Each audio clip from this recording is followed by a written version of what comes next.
Bismillahirrahmanirrahim. Assalamualaikum warahmatullahi wabarakatuh.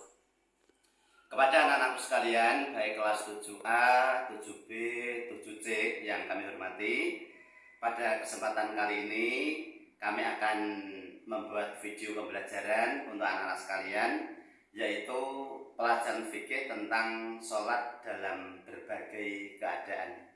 Sebelumnya mohon maaf anak-anak sekalian, ini Pak Zainal sedang ada di klinik, sedang dirawat karena kurang sehat. Tapi alhamdulillah berkat doa anak-anak sekalian dan bapak ibu guru yang lain, alhamdulillah sudah mulai sehat dan insya Allah sebentar lagi bisa pulang. Ini video ini saya sampaikan di rumah sakit, tidak apa-apa anak-anak sekalian, karena ini bentuk tanggung jawab moral saya dan juga semangat saya untuk memberikan materi pelajaran kepada anak-anak sekalian. Baik anak-anakku, untuk pelajaran kali ini adalah saya akan menerangkan tentang bagaimana caranya sholat dalam keadaan tertentu. Untuk mengawali ini anak-anak sekalian, seperti sudah saya jelaskan pelajaran yang lalu, bahwa sholat itu merupakan ibadah yang paling utama. Bahkan sholat itu menjadi tiang agama anak-anak sekalian.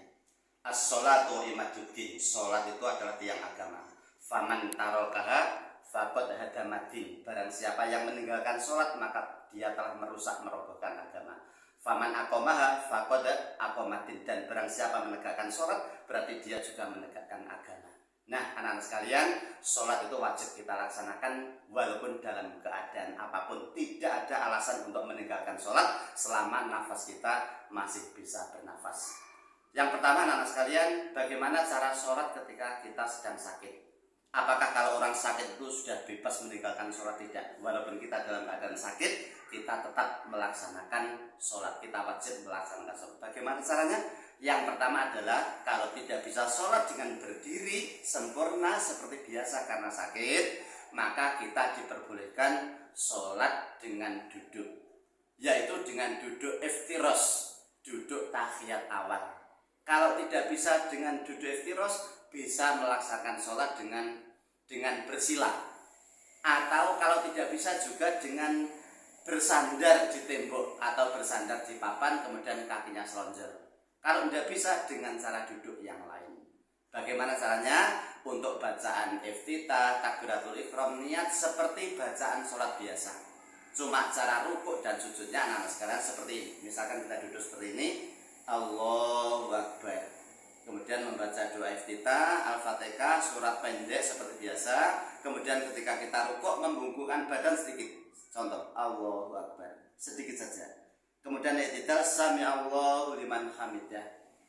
Kemudian juga ketika kita sujud, kita membungkukkan badan lebih rendah daripada ketika kita rukuk. Contoh Allahu Akbar, ini gerakan sujud anak-anak sekalian, jadi lebih rendah daripada gerakan rukuk. Kemudian Allahu Akbar, kembali posisi semula, kemudian sujud lagi yang kedua, Allahu Akbar, agak rendah, kemudian juga berdiri, Allahu Akbar.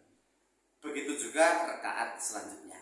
Ini singkat saja cara sholat dengan duduk. Kemudian yang kedua, kalau tidak bisa dengan duduk, dengan berbaring. Dengan berbaring adalah kita berbaring di atas lambung kanan, kemudian kepala di sebelah utara menghadap ke kiblat. Bacaan, niat, iftitah, takbiratul ihram seperti bacaan biasa. Ini. Kalau tidak bisa dengan dengan tidur miring ke kanan atau menghadap kiblat, maka kita harus terlentang, kemudian kaki menghadap kiblat. Itu bacanya sama. Kemudian anak sekarang untuk selanjutnya, bagaimana cara kita sholat dalam keadaan di atas kendaraan, itu juga diatur. Dalam kendaraan, kalau bisa ketika kita membaca Allahu Akbar takbiratul ihram, kita menghadap ke kiblat, kemudian bisa kembali mengikuti arah kendaraan.